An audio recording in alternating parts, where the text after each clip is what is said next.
ବର୍ତ୍ତମାନ ପୁଣି ଯୋଡି ହୋଇଛନ୍ତି ଆମ ସହିତ ଶ୍ରୀଧର ଭାଇ।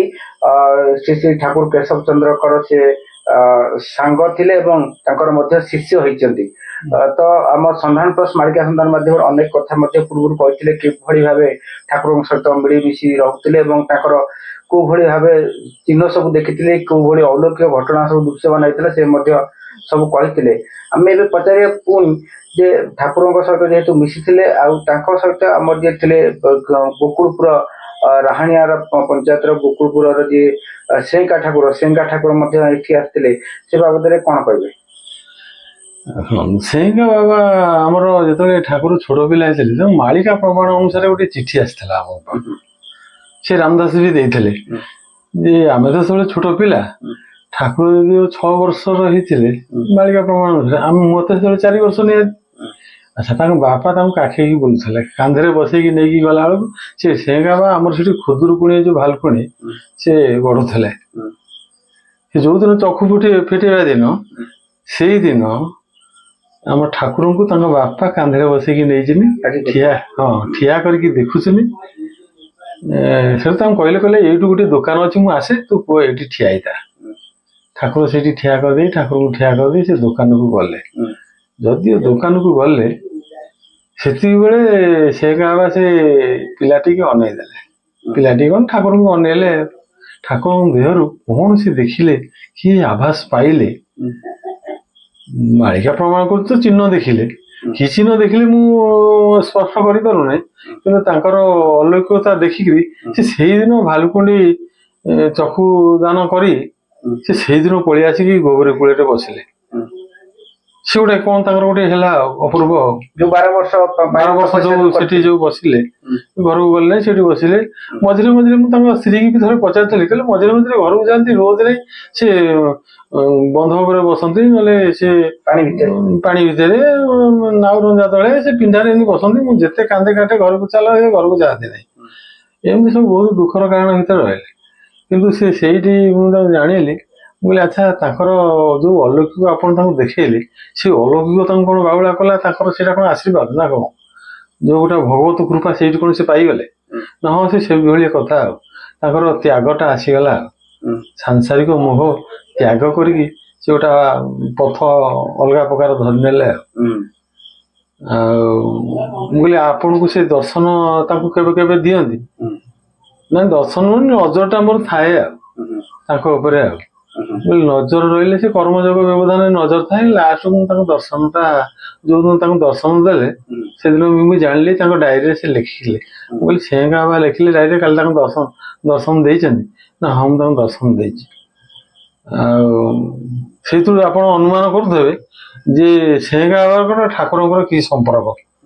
ଆଚ୍ଛା, ସେଙ୍କା ବାବାଙ୍କ ତାଙ୍କର ସନ୍ତାନ ଅଛନ୍ତି, ସ୍ତ୍ରୀ ଅଛନ୍ତି, କିନ୍ତୁ ତାଙ୍କୁ ସେ ପ୍ରତ୍ୟାଖ୍ୟାନ କରି ଚାଲି ଆସିଲେ। ଆମ ଠାକୁର ତାଙ୍କର ତ କେହି ନାହାନ୍ତି, ସେ ତ ଏକୁଟିଆ ଠାକୁର। ଆମେ ତାଙ୍କୁ ଠାକୁର ବୋଲି କହୁଛୁ, ତାଙ୍କୁ ଆମେ ସେଙ୍କା ବାବା ବୋଲି କହୁ। ସେ ଜଣେ ସାଧାରଣ ମଣିଷ, ଯାହାକୁ ସିଏ ସାଂସାରିକ ବ୍ୟବଧାନରୁ ଅତିକ୍ରମ କରିଗଲେ ସନ୍ନ୍ୟାସକୁ। ସନ୍ନ୍ୟାସ ହେଇକି ଦର୍ଶନ ଯୋଗ କରି ସେ ତାଙ୍କର ମୁଖ୍ୟ ମୁକ୍ତି ପାଆନ୍ତୁ, ନିର୍ବାଣ ପାଆନ୍ତୁ, ଯାହା ହଉ ହେଲା। କିନ୍ତୁ ମାଳିକା ତାଙ୍କ ବାବଦରେ ବି ପ୍ରମାଣ ଦେଲା ଯେ ସେଙ୍କା ବାବାଙ୍କ ଠାକୁରଙ୍କର ଆଶୀର୍ବାଦ ପାଇଁ ସେ ତାଙ୍କୁ ଯୋଉ ଦର୍ଶନ କଲେ, ଆଶୀର୍ବାଦ ପାଇ ସେମାନେ ମହାଯୋଗୀ ହେଇଗଲେ। ଏ ପ୍ରମାଣଟା ମୁଁ ଜାଣିବାକୁ ପାଇଲି। ତାପରେ ଗଲା, ତାପରେ ଯେତେବେଳେ ମାଙ୍ଗା ମେଡିକାଲରେ ସେ ଥିଲେ, ତାଙ୍କୁ ନେଇଯାଇଥିଲେ ତାଙ୍କର କେତେକ ଆନୁଗତ୍ୟ ତାଙ୍କ ପାଖକୁ ଯିବା ଭକ୍ତମାନେ। ସେଠି ସେ ରାତିରେ ଚିତ୍କାର କରୁଥିଲେ ଯେ ଠାକୁରଙ୍କ ନାମ ଧରି ଚିତ୍କାର କରୁଥିଲେ, ହେ ବଗାର ବାବା, ହେ ବଗାର ବାବା, ହେ ବଗାର। ମତେ ଆମର ମାଙ୍ଗାର ଯିଏ ବିଜୟ ସିଂହ ଅଛି ତା ଭାଇ, ସିଏ ମତେ ଆସିକି ଆମ ଘରେ ମୁଁ ବସିଥିଲି, ମତେ ଆସିକି କହିଲା ଭାଇ, ଆଉ ବଡ ଭାଇ, ସିଏ ମତେ ବଡ ଭାଇ ଡାକନ୍ତି, କହିଲା ବଡ ଭାଇ ଆଉ ଡାକ୍ତରଖାନା ମାଙ୍ଗା ଡାକ୍ତରଖାନାରେ ସେଙ୍କା ବାବା ଅଛନ୍ତି, ଆଉ ସିଏ କଣ ଠାକୁରଙ୍କୁ ଭାରି ଖୋଜୁଛନ୍ତି, ଆଉ ତମେ ଟିକେ ଚାଲ। ମୁଁ ସେଠୁ ତାଙ୍କ କଥା ଅନୁସାରେ ତାଙ୍କ ମୋଟର ସାଇକେଲ ବସି ଚାଲିଗଲି। ଗଲା ବେଳକୁ ସେମିତି ସେ ଗୋଟେ ଜାଗାରେ ଶୋଇଛନ୍ତି। ସେ ଠାକୁରଙ୍କୁ ଏଇଭଳି ଭାବରେ ଚିନ୍ତା କରୁଛନ୍ତି। ମୁଁ ସେଠୁ ଯାହା ଶୁଣିଲି ପଳେଇ ଆଇଲି। ପଳେଇ ଆସିବା ପରେ ଠାକୁରଙ୍କୁ ଆସି କହିଲି। ଠାକୁର କହିଲେ ତୋ ପାଖରେ ଧନ୍ଦା ନଥିଲା, ତାଙ୍କୁ ଟିକେ ଦେଇଦେଲୁ ତାଙ୍କ ପାଟିରେ। ମୁଁ କହିଲି ନାଇଁ, ମୋ ପାଖରେ ଧନ୍ଦା ନଥିଲା। ମୁଁ କହିଲି ଆପଣଙ୍କର ଇଚ୍ଛା ଅଛି ତାହେଲେ ଧନ୍ଦା ଦେବାକୁ। ମୁଁ ଯୋଉ ଠାକୁରଙ୍କ ପାଖରୁ ଗୋଟେ ଧନ୍ଦା ନେଇକି ସେ ଶୋଇଥିଲେ ଯୋଉଠି ତାଙ୍କ ପାଟିରେ ଦେଇକି ପଳେଇ ଆଇଲି। ଶେଷ ଅବସ୍ଥା ତାଙ୍କର ତ ଆମ ଭିତର କଥା ସେତେବେଳେ ସେ କେହି ଜାଣନ୍ତି ନାହିଁ। ମୁଁ ଦେଲି ଯେତେବେଳେ, କାରଣ ଠାକୁରଙ୍କର ଯୋଉ ବିଭୂତି ତାଙ୍କ ପାଟିରେ ଯେତେବେଳେ ଦେଲି, ମୁଁ କହିଲି ତାଙ୍କର କଣ ଶେଷ ଅବସ୍ଥା? ନା ହଁ, ତାଙ୍କର ଶେଷ ଅବସ୍ଥା।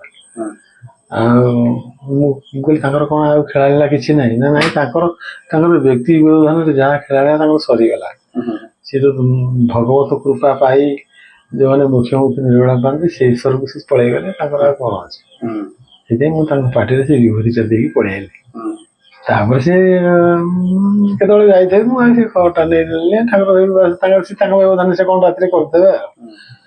ରାତିରେ ସେ କଲଟା କରନ୍ତି, ତାପରେ ତାଙ୍କ ଖାତାରେ ସେ ଲେଖି ଦିଅନ୍ତି ଆଉ। ଆଚ୍ଛା, ବର୍ତ୍ତମାନ ଯୋଉ ମୁଁ ତାଙ୍କ ଖାତାରେ ଦେଖିଲି, ସେ ଯୋଉ ଡାଏରୀ ସବୁ ମେଣ୍ଟେନ ହେଇଛି, ସେ ଏରକା ନାରକା, ସେ ହରିଦ୍ୱାର, ଯୋଉଠି ଜଙ୍ଗଲ, ଯୋଉଠି ହିମାଳୟ, ଯୋଉଠି ଯୋଉଠି ସବୁ ସାଧୁ ଅଛନ୍ତି ସମସ୍ତଙ୍କ ନାଁ ତା ଦେହରେ ଲେଖା ହେଇଥାଉ। ସେ ଲେଖା ଗୁଡାକ ଏବେ ଦେଖିଲା ବେଳକୁ ଆମ ପାଖରେ କଣ ଆଉ ଅଛି? ତାକୁ କିଏ ସବୁ ନେଇଯାଇଛି ବା, ସେଇ ପୁରୀରୁ ଆସିକି ନେଇଯାଇଛନ୍ତି। ନେଇ ସେ ତାଙ୍କର କଣ କରିଛନ୍ତି, ତାଙ୍କର ଲିପିବଦ୍ଧ କରିକି କରି ରଖିବେ, ତାଳପତ୍ର ପତ୍ରରେ ରଖିବେ କି କଣ, ତାର କେମିତି କଣ କରିବେ ଆଉ। ବହୁତ ଜିନିଷ ସବୁ ସେ ନେଇଯାଇଛି। ନା ନାଇଁ, ସେ ଆମ ଘରେ ଥିଲା, ସିଏ ତାଙ୍କୁ ଦେଇଦେଇଛନ୍ତି ଆଉ। ତାଙ୍କୁ ଦେଇଦେଲେ ସେଇଟା ଲିପି ହେଇକି ରହିବ। ମୁଁ ପଚାରେ, ମୁଁ ଏଠି ଯୋଉ ଜିନିଷ ଥିଲା କୁଆଡେ ଗଲା? ସେ ସବୁ ନେଇଗଲେଣି। ମୁଁ କହିଲି ଡାଏରୀଟା ନେଇ କଣ କରିବେ? ନା ସେ ନେଇକି ତାଙ୍କର ଲିପି କରିବେ। ଆଚ୍ଛା, ଆଉ କଣ ଠାକୁରଙ୍କ ବାବଦର ଜିନିଷ ସବୁ ହେଇଛି? ତାଙ୍କର ଲାଷ୍ଟ ସମୟ ହେଲା, ତାଙ୍କର ଦେହ ଛାଡିଲେ, ସେଟା କଥା କଣ କହିବେ ସବୁ? ଦେହ ଛାଡିବାଟା ସାଧାରଣତଃ ଯେମିତି ଆମେ ସାଧାରଣତଃ ଲୋକ ଯେମିତି ଯାଉଛନ୍ତି, ସେ ସେଇଭଳି ସ୍ତରରେ ଗଲେ। ଯଦି ଅଲୌକିକ ସ୍ତରରେ ଯାଇଥାନ୍ତେ, ବର୍ତ୍ତମାନ ସରକାର ତାଙ୍କ ପାଇଁ ତଦନ୍ତ କମିଶନ ବି ବସେଇଥାନ୍ତେ, ଯଦି ଉବାନ ହେଇଥାନ୍ତେ। କାରଣ ସେ ଯୋଉ ବଡି ବିହାନି କଲଟା କରନ୍ତି, ମୁଁ ଦେଖେ ବଡି ବିଛଣାରେ ଥେବେ ନଥିବେ, ତାକୁ ବି ଦେଖିଛି। ସେ ପୁଣି ଆସନ୍ତି କେମିତି? ଯଦି ସେ ଜିନିଷ ଉପରେ ସେ ଯାଇଥାନ୍ତେ, ବର୍ତ୍ତମାନ ତଦନ୍ତ କମିଶନ ବସିଥାନ୍ତା। ବର୍ତ୍ତମାନ ଆମେ ହଇରାଣ ହଉଛନ୍ତି ଯେ ଠାକୁରକୁ ତମେ ମାରିକି କୋଉଠି ପୋତିଦେଲ କି କଣ ହେଲା କି ଭଲ ମନ୍ଦ ଏଗୁଡା ସବୁ ଦେଖା। କିନ୍ତୁ ସୁଧେରେ ଲୋକ ସବୁ ଦେଖିଲେ, ସାଧାରଣ ମାନବ ଲୀଳା ଯେମିତି କରି ସାଧାରଣ ଶରୀରରେ ଯେମିତି ନଷ୍ଟ କରିକି ମାଟି ଦେହ ମାଟିରେ ମିଶିଗଲା, ଏ ମାଟିକି ତାଙ୍କ ଶରୀର ଦେଇକିରି ସେଇ ଲୀଳା ସମରଣ କଲେ। କଥା। ଆଉ ଯୋଉ ଆସନ୍ତି ଅନ୍ୟ ସାଧୁ ସନ୍ଥ ମାନେ କି ଆସନ୍ତି, ସେ ତାଙ୍କ କତିକି ଆସନ୍ତି, କଣ ସବୁ ତା ଭିତରେ ସେ ଲାଇଟରେ କିଏ ଆସନ୍ତି? ଇଏ ହଉଛି ବଡ ବଡ ସାଧୁ, ଲାଇଟରେ ଆସନ୍ତି। ଆଉ ଯିଏ ସାଧାରଣତଃ ଦେହ ଧରି ଆସନ୍ତି, ତାଙ୍କ ସାଙ୍ଗରେ କଥା ହୁଅନ୍ତି, ତାକୁ ଟିକେ କଣ ତାଙ୍କ ମଥାକୁ ଟିକେ ଛୁଇଁ ଦିଅନ୍ତି, ତାକୁ ଟିକେ ବିଭୂତି ଦେଇ ଦିଅନ୍ତି।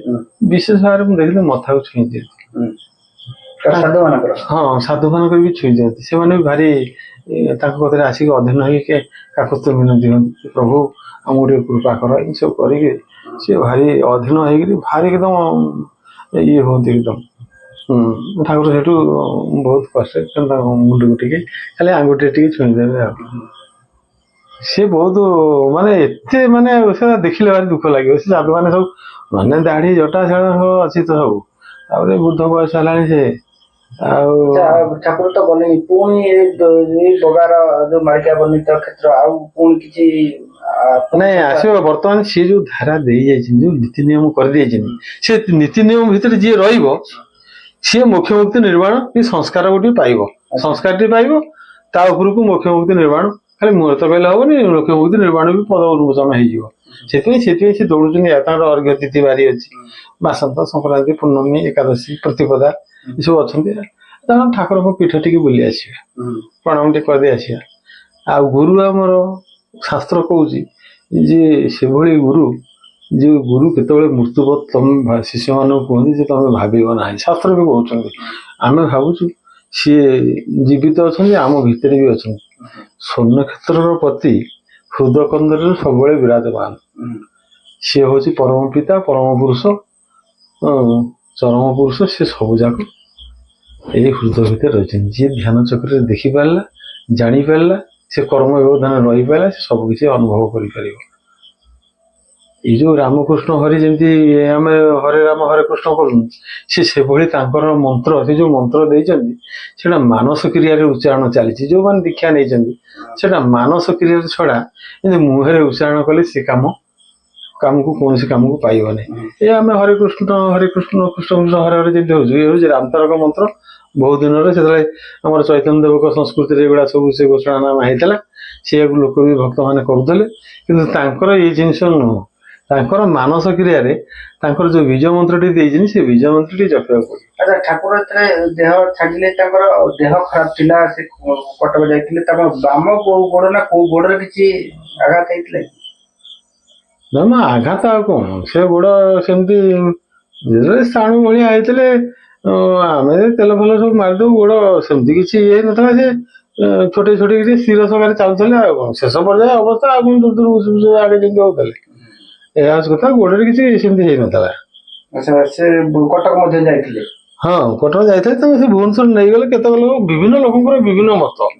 ସେ କହିଲେ ଆମ ଘରେ ରଖିବେ, ସେ ତ୍ରିପାଠୀ ଘର ଅଛି ସେ ଭୁବନେଶ୍ୱରରେ, ଆଉ ବି ସେ ଯାହା ତା ଘରେ ଯାଇ ରୁହନ୍ତି, ଶ୍ରଦ୍ଧାରେ ନେଇଯାନ୍ତି। ସେମାନେ କହିଲେ ନାଇଁ ଠାକୁରଙ୍କ ଦେହ କଣ ଅସୁସ୍ଥ ଅଛି, ଆମେ ମେଡିକାଲ ଟିକେ ଦେଖେଇଦବା, ଏମିତି ନେଇକି ସେଠୁ ଆଇସିୟୁ ରଖିଦେଲେ ଆଉ ବିଭିନ୍ନ ପ୍ରକାର ଏସବୁ ଇଏ ଆଉ। ସମସ୍ତେ ଶ୍ରଦ୍ଧା ଭାବନା ତାଙ୍କ ଭିତରେ ଅଛି, ଶ୍ରଦ୍ଧା ସହକାରେ ଯିଏ ଯାହା ପାଇଲା ବାଉଳା କି ସେଣିକି ଈଶ୍ୱରଙ୍କ ଇଚ୍ଛା ଉପରେ କଥା, ବୁଝିଲେ କି? ଏଇଆ ହଉଛି କଥା। ତାହେଲେ କେଶବ ଠାକୁର ଆଉ ସେଙ୍କା ଠାକୁରଙ୍କ ଭାବ ଭିତରେ ଏଇଭଳିଆ ବ୍ୟବଧାନ, ଇଏ ହଉଛନ୍ତି ପରମ ସତ୍ତା, ସିଏ ହଉଛନ୍ତି ଜୀବ ସତ୍ତା। ସେଙ୍କା ବାବା ଜୀବ ସତ୍ତା, ସିଏ ଜଣେ ସାଧୁ ହେଇଗଲେ କର୍ମଯୋଗ କରିକି, କିନ୍ତୁ ଇଏ ପରମ ସତ୍ତା, ଇଏ ପରମ, ମାନେ ଇଏ ଜୀବ ନୁହଁ, ସାଧାରଣତଃ ଦେହ ଧାରଣ କରିଥିବେ, କିନ୍ତୁ ପରମର ଖେଳ ଜାଗ ସବୁ ତାଙ୍କ ଭିତରେ ପିଲାଦିନୁ ମୁଁ ଅନୁଭବ କଲି। ପରମ ସତ୍ତା, ଜୀବ ସତ୍ତା।